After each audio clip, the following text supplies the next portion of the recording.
Em uma pequena vila isolada no interior do Brasil, vivia um homem chamado Antônio. Era conhecido por sua maldade, ganância e falta de compaixão, mesmo com seus amigos e até mesmo em sua família, com sua esposa, filhas e os seus próprios pais.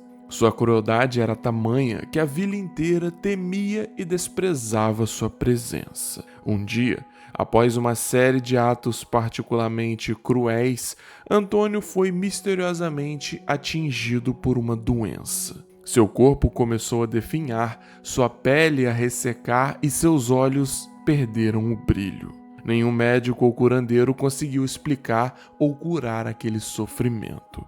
Sendo assim, o homem morreu. Mas a morte de Antônio não trouxe paz à vila. Seu espírito inquieto e atormentado não encontrou repouso, nem mesmo no céu, nem mesmo no inferno. Quando as pessoas tentavam enterrá-lo, a terra o rejeitava, expulsando seu corpo de volta à superfície.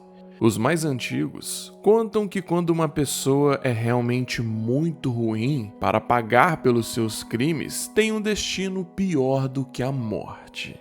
Ela é condenada a vagar pelo mundo com seu corpo em decomposição, uma vez que nem Deus nem o diabo o querem ao seu lado. E essa criatura é conhecida como Corpo Seco. E é dela o episódio de hoje do Guia do Folclore Brasileiro.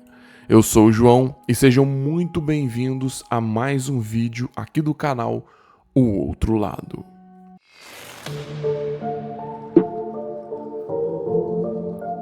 O corpo seco nada mais é do que uma espécie de zumbi, um corpo em decomposição que anda. A criatura medonha tira sua energia da vida de outros seres. Por isso, durante o dia, ela permanece grudada em troncos de árvores que secam rapidamente. Mas como ele prefere as vítimas humanas, caminha durante a noite por estradas desertas procurando algum viajante perdido. Desse modo, se aí perto de onde você mora você perceber que tem uma árvore que secou em pouco tempo, ela era bonita e de repente agora ela está toda ressecada, é bem provável que haja um corpo seco por aí, hein, rodando perto de sua casa. Então fica de olho. Como a criatura não é necessariamente um morto, o seu corpo não apodrece, mas como também não está viva, o corpo vai ficando ressecado e perdendo a musculatura, acabando com uma aparência de apenas pele e osso. É como se ela chegasse naquele estágio zumbificado que a gente conhece, mas não avançasse dali para frente. Ele permanece daquela maneira o tempo todo. Em algumas imagens você pode até achar o corpo seco com cabelos grandes e unhas compridas, já que eles continuam a crescer após a morte, né? E é por isso que em algumas regiões você encontra as pessoas se referindo a essa lenda como unhudo. E aqui é um bom momento para a gente começar a falar sobre as variações, porque essa é uma daquelas lendas que tem muitas. Como eu disse, além de corpo seco e unhudo, ele também é conhecido em alguns lugares como raquítico galopante. E existem também algumas evoluções da lenda, uma metamorfose, onde ele é conhecido como bradador, que seria o espírito do corpo seco. O corpo seco, né, físico ali em carne, seria o unhudo, né? E o bradador seria a alma, o espírito desse corpo que sai. Eu vou tentar achar alguma imagem de fundo aí para você ver. Basílio de Magalhães, um historiador e folclorista famoso, descreveu o seguinte sobre o corpo seco. Ele é um homem maligno que agrediu a própria mãe. Quando morreu, nem Deus nem o diabo o quiseram, e a própria terra o repeliu. Um dia, mirrado, dessecado e com a pele sobre os ossos, da tumba se levantou, em obediência a seu fado, vagando e assombrando os viventes na calada da noite. Em Ituiutaba, interior de Minas Gerais, existe uma variação dessa lenda. Lá, Conta-se que o corpo seco, depois de ser expulso pela terra várias vezes, é levado por bombeiros a uma aparente caverna em uma serra que fica ao sul do município. E segundo contam, quem passa a noite pela estrada de terra próxima à Serra do Corpo Seco, como ficou conhecida, consegue ouvir os gritos da criatura ecoando de dentro dessa caverna. No Paraná, Santa Catarina e parte do interior de São Paulo, essa criatura recebe o nome de bradador, berrador, barulheiro e bicho barulhento, já que ele assombra os povoados gritando nos campos após a meia-noite. E durante o dia ele assumiria a forma de um corpo seco e assombraria somente os cemitérios. Em São Luís do Paraitinga, conta que o corpo seco era um homem mau que negou esmolas e agrediu os frades que pediam dinheiro. Então, ele foi amaldiçoado por eles. Após sua morte, seu corpo teria se tornado um corpo seco e levado para fora do cemitério, para a região em que ele assombraria atualmente. Já em Dois Córregos, um município também de São Paulo, há na tradição oral o mito do Unhudo de Pedra Branca. O Unhudo é descrito como a alma penada de um antigo proprietário de terras, homem alto com chapéu de palha e cabelos compridos que atacou alguém que colhia flores e frutas de um pomar. E desde sua morte ele assombraria a região com seu corpo que não se deteriora.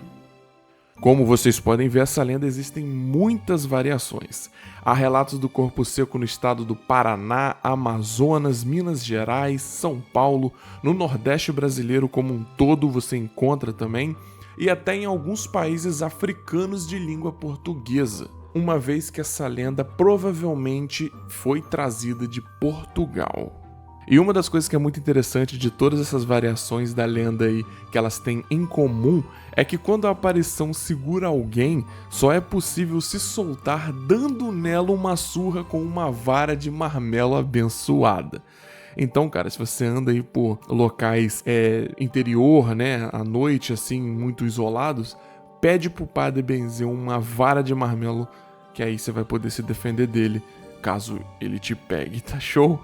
Essa é uma lenda bastante popular, apesar de não estar na prateleira de cima, junto com o lobisomem, mula sem cabeça, o saci. Eu tenho certeza que você já deve ter ouvido falar dela em algum momento da sua vida. Inclusive, recentemente, para quem assiste séries, por exemplo, a lenda foi trabalhada na série Cidade Invisível, que é da Netflix. E, inclusive, o Corpo Seco lá tem uma função muito importante para a primeira temporada.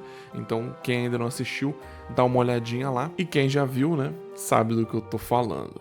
A gente sabe que a maldade corrói a alma do ser humano, e essa lenda, ela serve para levar isso ao extremo e mostrar como que não adianta você ser uma pessoa que às vezes tem muito dinheiro, uma pessoa que tem muitas posses, mas o seu coração é cheio de maldade, seu coração é podre. O corpo seco é uma lembrança disso. Por isso, cuide de suas ações, seja uma boa pessoa, e caso você tenha que passar por alguma mata deserta durante a noite, não esqueça da sua varinha de marmelo abençoada e tome muito cuidado, você pode acabar sendo vítima do corpo seco. E aí, o que você achou desse vídeo? Gostou? Já conhecia a lenda do corpo seco? Tá conhecendo agora pela primeira vez? Conta aqui pra mim que eu vou adorar ler, eu quero saber qual é a sua relação com essa lenda do folclore. Não se esquece de se inscrever se for sua primeira vez e caso tenha gostado do vídeo, deixa o like porque isso é muito importante. E sugira aqui pra mim também outra lenda do folclore brasileiro que você quer ouvir aqui narrada por mim, tá show? Confere a playlist que tem aqui pra ver se eu já não falei da lenda que você tá querendo saber e deixa aqui embaixo como é o corpo seco na sua cidade. Forte abraço, temos um encontro marcado no sábado que vem às 18 horas. João aqui, do outro lado.